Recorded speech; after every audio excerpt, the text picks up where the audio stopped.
বাংলাদেশি বা বাংলাদেশে ঘুরতে আসা যে কোনো পর্যটকের পছন্দের খাবার মাওয়া ইলিশের লেজ ভর্তা। তাই আজ নিয়ে এসেছি মাওয়া ইলিশের লেজ ভর্তার সিক্রেট রেসিপি নিয়ে। আসসালামু আলাইকুম, সবাইকে ওয়েলকাম জানাচ্ছি আমার আজকের রেসিপি ভিডিওতে। আমার এই রেসিপি বানানোর জন্য আমার প্রথমেই যেটা লাগবে সেটা হচ্ছে ইলিশ মাছের লেজ। তো আমি এখানে 4 পিস ইলিশ মাছের লেজ নিয়েছি। এখন এর উপর দিয়ে দিব সামান্য পরিমাণ লবণ, হলুদ আর মরিচের গুঁড়া। এখন দিচ্ছি সামান্য পরিমাণ সরিষা তেল। ইলিশ মাছ ভাজতে গেলেই দেখা যায় প্রচন্ড পরিমাণ তেল ছিটে। এক্ষেত্রে মাছ ভাজার আগে মাছে সামান্য পরিমাণ তেল মাখিয়ে রাখতে পারলে মাছ ভাজার সময় আর তেল ছিটবে না। যাই হোক, আমি এখানে সব মশলার সাথে লেজগুলো হাত দিয়ে খুব ভালোভাবে মাখিয়ে নিচ্ছি। আপনি চাইলে মাছটা কিছুক্ষণ নুন হলুদ দিয়ে এভাবে মাখিয়ে রাখতে পারেন। আমার হাতে যেহেতু সময় কম তাই আমি সাথে সাথেই ভেজে নিচ্ছি। প্যানে তেল দিয়ে সবগুলো মাছ একে একে দিয়ে দিলাম। এপাশ ওপাশ খুব কড়া করে আমি মাছগুলো এখন ভেজে নিব। বাজার থেকে ইলিশ মাছ আনলে ইলিশ মাছের মাথা আর লেজগুলো ফ্রিজে রেখে মাঝখানের মাছগুলো কিন্তু খাওয়া হয়ে যায়। 3-4টা লেজ জমিয়ে অনায়াসেই একদিন বানিয়ে ফেলা যায় এই ভর্তাটা কিন্তু। যাই হোক, লেজগুলো ভাজা হয়ে গেছে। এখন তুলে নিয়ে একটু ঠান্ডা হতে সময় দিব। এরপর খুব সাবধানে লেজের কাঁটাগুলো বেছে নিব। ইলিশ মাছে এমনিতেই অনেক বেশি কাঁটা থাকে আর লেজে তো আরো বেশি কাঁটা থাকে, তাই খুব সাবধানে এই কাজটা করতে হবে।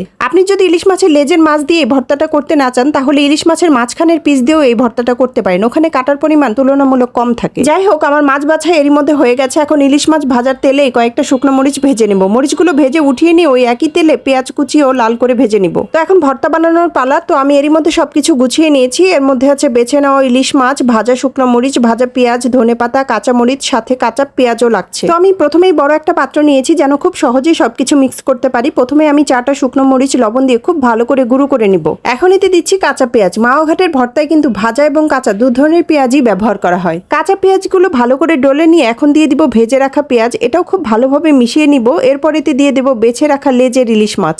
এখন এতে দিয়ে দিব সামান্য পরিমাণ কাঁচামরিচ কুচি আর ধনেপাতা কুচি। এরপর এতে দিয়ে দিব এ ভর্তার আসল মূল উপাদান, সেটা হচ্ছে অনেকখানি খাঁটি সরিষার তেল। এই কাঁচা সরিষার তেলের সুঘ্রাণ এই ভর্তায় অন্যরকম একটা মাত্রা যোগ করবে। তো এখন মেশানোর পালা। আমি হাত দিয়ে খুব ভালোভাবে মিশিয়ে নিচ্ছি। আমি যেহেতু খুব ভালোভাবে কাঁটাগুলো বেছে নিয়েছি তাই আমার হাত দিয়ে মিশাতে খুব একটা সমস্যা হচ্ছে না। আপনাদের মধ্যে যদি এরকম কোনো ভয় কাজ করে তাহলে যে কোনো গ্লাসের নিচের সাইডটা দিয়ে খুব সহজেই মিশিয়ে নিতে পারেন এই ভর্তাটা। তো আমার ভর্তাটা এরই মধ্যে মেশানো হয়ে গেছে। এখন হাতের সাহায্যে ছোট ছোট বলের মতো করে নিচ্ছি সবটুকু ভর্তা। মাওয়া ঘাটে গেলেই খেয়াল করবেন ওরা লেজের এই ভর্তাগুলো এভাবেই গোল গোল করে সাজিয়ে রাখে। ঘাটের দুই সাইডের রেস্টুরেন্টগুলো সকাল থেকে মাঝরাত পর্যন্ত খোলা থাকে। দিন কিংবা রাত সবসময় প্রচন্ড ভিড় থাকে এই রেস্টুরেন্টগুলোতে। অনেক ফরেনাররাই বাংলাদেশে আসলে জনপ্রিয় ভর্তাটা খেতে ছুটে যায় মাওয়া ঘাটে। ভরা এই ইলিশের মৌসুমে বাসাতে ইলিশ মাছ আসবেই। কয়েকটা ইলিশ মাছের লেজ জমিয়ে একদিন বানিয়ে নিতে পারেন জনপ্রিয় মাওয়া ঘাটের ইলিশ মাছের লেজের ভর্তার এই রেসিপিটা। আমরা বাঙালিরা সবসময় ভর্তা প্রিয়। ভর্তা যদি আবার হয় প্রিয় মাছের তখন কিন্তু স্বাদটাও হয়ে যায় দ্বিগুণ। আজকের ভিডিওটি এই পর্যন্তই। রেসিপিটি কেমন লাগলো অবশ্যই কমেন্টের মাধ্যমে জানাবেন। ভালো লাগলে শেয়ার করে আপনার টাইমলাইনে রেখে দিতে পারেন। পুরো ভিডিওটি দেখার জন্য এবং এতক্ষণ সাথে থাকার জন্য সবাইকে ধন্যবাদ। কথা হবে নতুন কোনো ভিডিওতে। সে পর্যন্ত ভালো থাকবেন সবাই। আল্লাহ হাফেজ।